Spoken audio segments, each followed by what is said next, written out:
Bonjour, dans cette vidéo, nous allons voir la radioactivité, qui est un type de transformation nucléaire, c'est-à-dire une transformation du noyau atomique.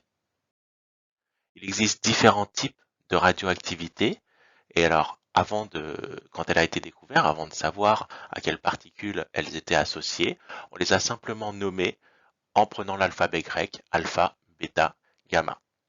Alors, ça va concerner certains noyaux qui sont instables et qui vont se désintégrer spontanément en émettant des particules. Trois manières de se stabiliser: en perdant des nucléons, en transformant un nucléon en un autre, ou simplement en libérant de l'énergie. Cette radioactivité, c'est-à-dire cette désintégration spontanée des noyaux atomiques, va concerner essentiellement les noyaux les plus gros à partir du bismuth numéro 83. Ils sont tous radioactifs, c'est-à-dire qu'il n'existe plus d'isotopes stables. Jusqu'au plomb et avant le plomb, il existe pour la majorité des atomes des isotopes qui sont stables, c'est-à-dire un nombre de neutrons dans le noyau qui va permettre la stabilité du noyau. Mais il va exister aussi pour cela, même les petits noyaux atomiques, des isotopes, c'est-à-dire un certain nombre de neutrons dans leur noyau qui va faire qu'ils sont instables et qui va provoquer une désintégration. Commençons par la première, la radioactivité alpha. Ça correspond à l'émission d'une particule alpha. La particule alpha, c'est un noyau d'hélium. Donc avant de savoir que c'est un noyau d'hélium, on l'a appelé alpha, la première découverte. Ici, les noyaux qui sont assez gros vont éjecter de protons et de neutrons. C'est un noyau d'hélium. Voilà un deuxième exemple avec l'uranium 238 qu'on retrouvera plus tard, qui va donner du thorium 234 en éjectant de protons et de neutrons. On voit ici qu'il perd bien 2 protons, 2 neutrons, c'est-à-dire 4 nucléons, et ça va le stabiliser. Maintenant, deuxième type de radioactivité, la radioactivité bêta-, qui va correspondre à l'émission d'un électron. Ici, dans le noyau, un neutron va être transformé en proton. Donc il y a un déséquilibre, trop de neutrons dans le cobalt 60 et pas assez de protons.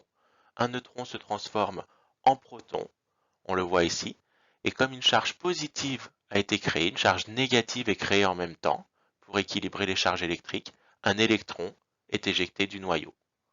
Donc voilà l'équation de cette transformation nucléaire. Le cobalt 60 va voir un de ces neutrons transformé en proton et un électron qui est éjecté du noyau.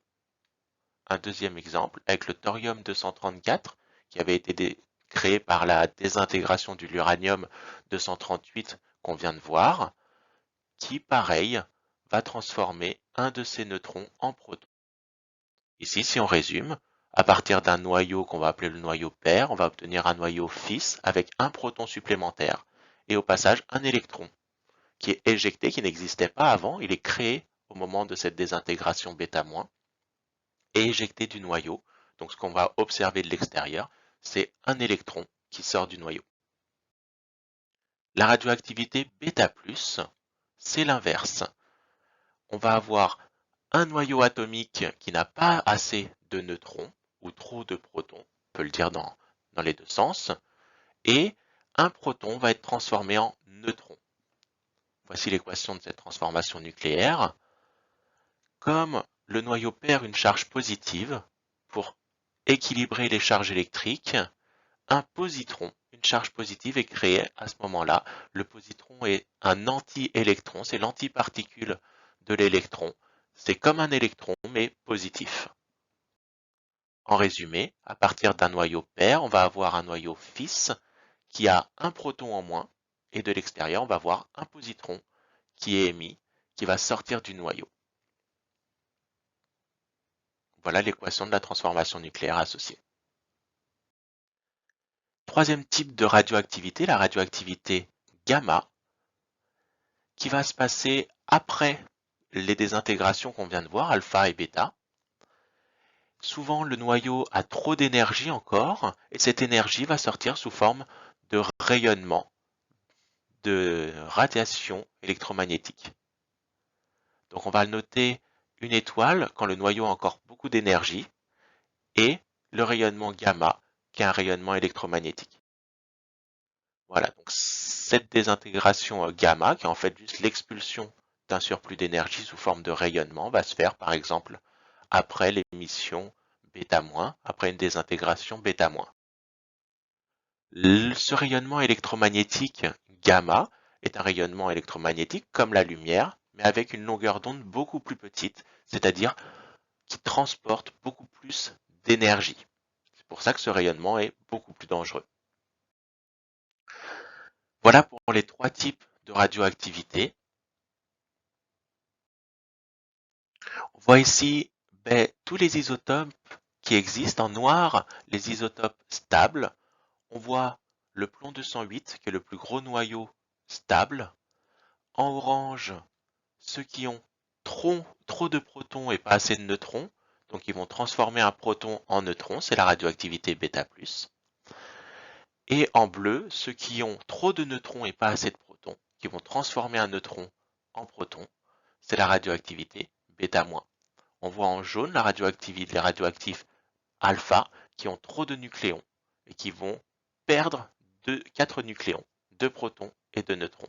C'est la radioactivité alpha. Cette radioactivité, on peut la trouver un peu partout. On croise naturellement des isotopes radioactifs, par exemple dans certaines roches, ici la pechblende, qui est radioactive parce qu'elle contient entre autres de l'uranium. On va y trouver aussi du radium, par exemple. Comme je vous le disais, regardez le plomb qui est le dernier élément chimique à avoir un isotope stable. Il en a plusieurs d'ailleurs, isotopes stables. Et l'uranium, qui est le dernier élément qu'on va trouver sur Terre, le plus gros noyau atomique, l'uranium 238. Au-delà de l'uranium, en fait, même s'il y en avait initialement sur Terre, ils se sont déjà désintégrés. Donc, tout cela, on ne les trouve plus sur Terre. Ils ont été synthétisés en laboratoire par fusion nucléaire. Ici, l'uranium va faire qu'on trouve sur Terre des éléments radioactifs, des isotopes radioactifs qu'on ne trouverait pas autrement parce qu'ils se désintègrent assez rapidement.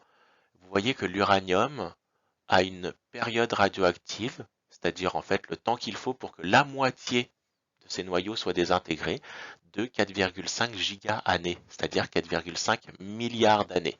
Et vous voyez toute cette chaîne de désintégration à partir de l'uranium qui se désintègre très lentement. On va produire de nombreux isotopes avec une série de désintégrations alpha puis β- jusqu'au plomb 206 là qui lui est stable.